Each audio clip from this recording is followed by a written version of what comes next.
Bismillahirrahmanirrahim. Kita lanjutkan pembahasan kita masih seputar tentang bulan Rajab. Kita ingin mengupas, mengkaji tentang manfaat keistimewaan dari bulan ini, serta kita ingin memahami hakikat dari bulan Rajab ini. Kandungan apa yang terdapat di dalam bulan Rajab ini? Apa yang membuat sehingga bulan Rajab ini memiliki keistimewaan yang begitu luar biasa di dalam pandangan Islam?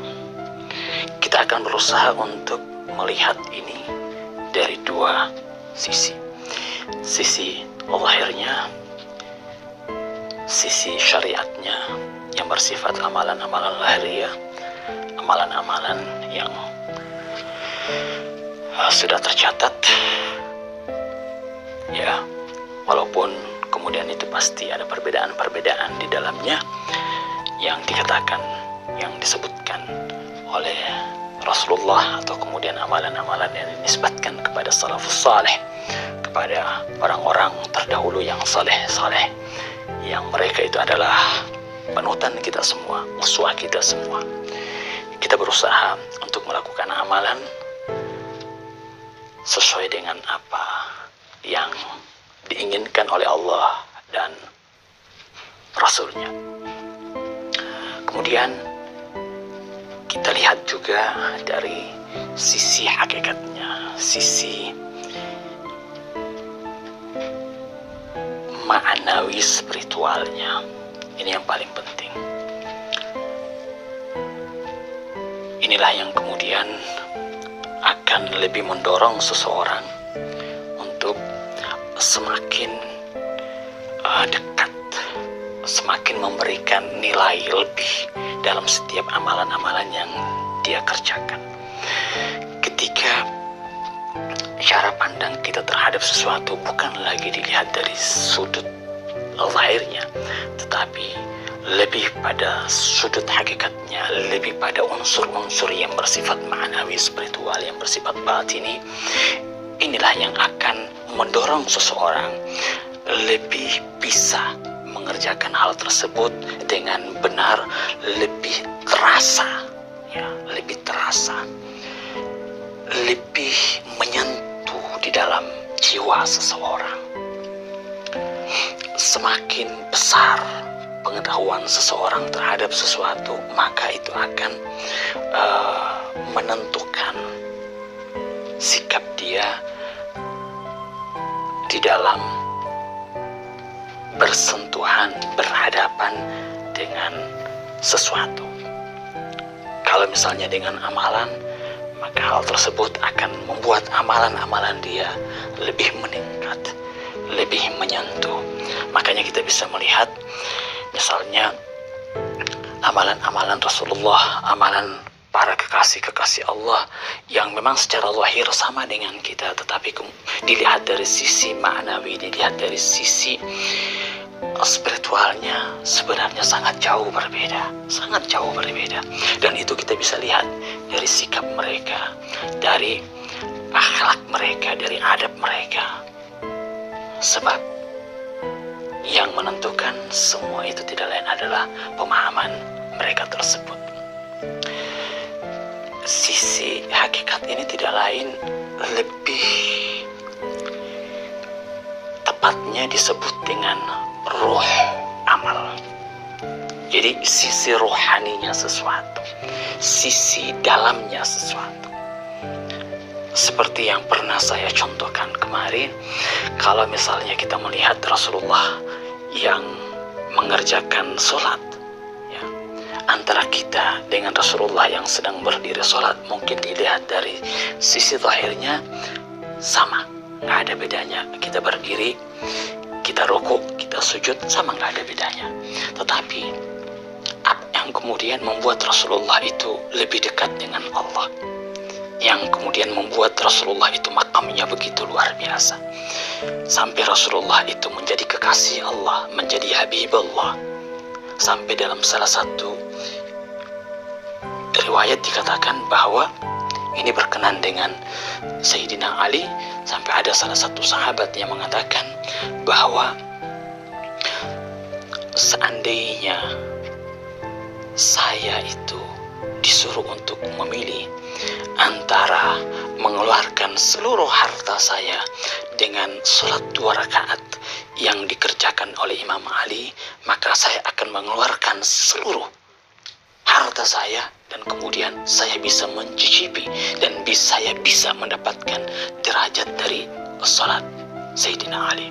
Sebab dalam salah satu riwayat dikatakan bahwa Sayyidina Ali mengatakan sama dengan apa yang dikatakan oleh Rasulullah, yang mengatakan bahwa saya tidak akan menyembah Tuhan yang tidak aku lihat. Ini derajat beliau sudah sampai pada derajat haqqul yakin, sampai pada derajat musyahadah, menyaksikan ma'budnya, menyaksikan Tuhannya, apa yang dia sembah.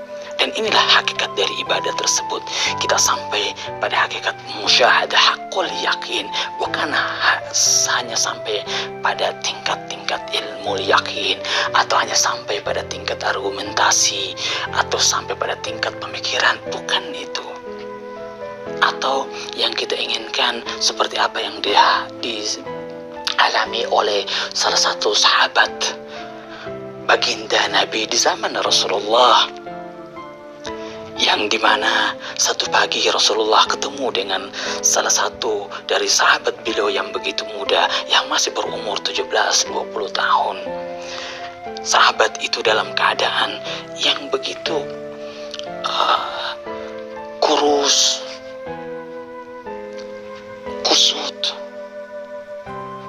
dan Nabi lagi melihat orang itu sedang berzikir, duduk di masjid dengan menangis, penuh kekhusyuan. Kemudian Rasulullah mendekati sahabat itu bertanya, "Kaifa asbahat?" Bagaimana kabarmu? Dia bilang, "Ya Rasulullah, saya ini merasa dalam kondisi begitu yakin." Kata Rasulullah, dalam setiap ucapan perlu bukti.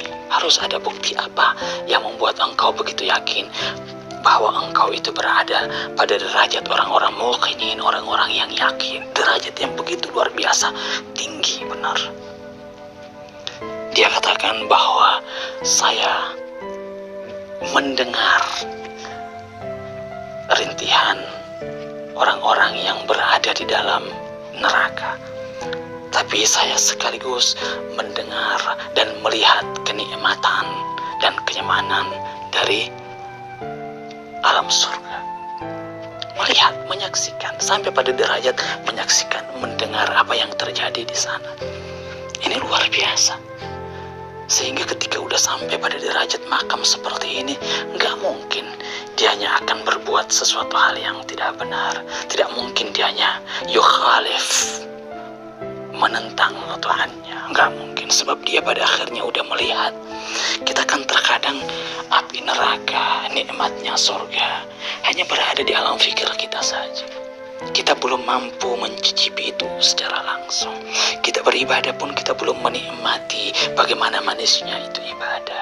Belum sampai pada derajat seperti itu. Sehingga kalau misalnya ada hal-hal yang lain yang datang kepada kita, kita bisa saja meninggalkan amal ibadah kita, atau meninggalkan sholat kita, meninggalkan ibadah-ibadah yang kita kerjakan, kemudian kita berpindah dengan sesuatu hal yang lain. Kita bisa menukar ibadah kita dengan hal-hal yang lain yang ada di alam dunia ini. Dan itulah yang sering terjadi. Kenapa? Karena kita belum sampai pada tingkat menikmatinya, mencicipi apa yang manisnya ibadah tersebut. Kita belum sampai pada derajat seperti itu. Para kekasih Allah, ketika mereka sudah sampai pada derajat seperti itu, tidak mungkin lagi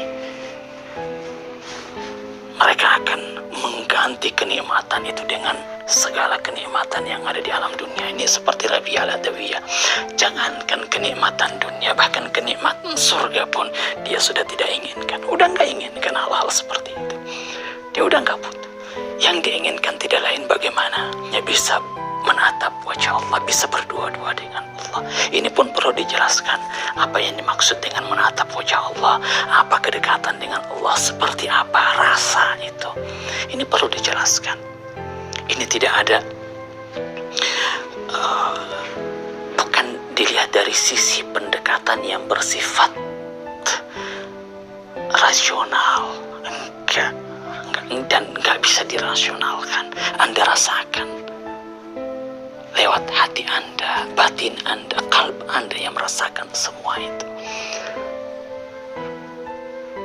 Ini yang kita inginkan dengan amalan-amalan ibadah kita. Dan salah satu momen yang paling berharga tidak lain adalah bulan Rajab ini. Keistimewaan bulan Rajab ini begitu tinggi, begitu besar, sampai kata Rasulullah bahwa bulan Rajab ini dalam salah satu hadis dari baginda Rasulullah dikatakan bahwa bulan Rajab ini tidak lain adalah bulan umatku. Dalam salah satu riwayat dikatakan dia adalah bulan Allah. Ini bulan umatku, dan Sya'ban itu adalah bulanku, dan Ramadan adalah bulan Allah, syahrul liqa, bulan untuk berjumpa dengan Allah. Jadi punya hubungan yang begitu erat antara bulan Rajab, bulan Sya'ban, bulan Ramadan. Apa hubungannya? Ini yang perlu kita jelaskan. Nanti insya Allah kita akan sambung pada pertemuan yang lain. Demikian, wassalamualaikum warahmatullahi wabarakatuh.